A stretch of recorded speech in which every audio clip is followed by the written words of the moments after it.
Voilà, ik ben hier aan het busstation van Hulst. Ik heb al verschillende keer melding gedaan dat er niet genoeg plaats is om je fiets te zetten.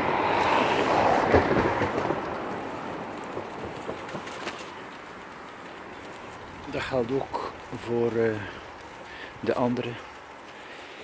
Die hebben het ook al verschillende keer gezegd. We hebben geen plaats om onze fiets te zetten. Het staat vol, de fietsen moeten op straat.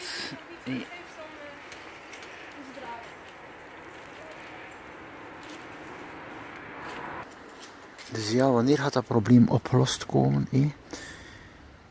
De bus komt nooit niet op tijd.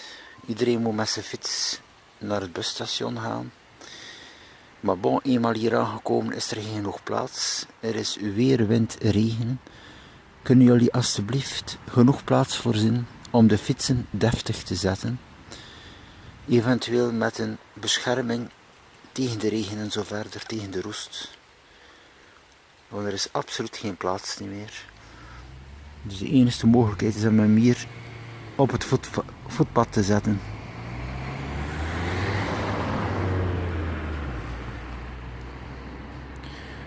Zie de schande van het openbaar vervoer, de dienstverlening en ook de fietsstallingsplaatsen. Het sluit allemaal op één aan.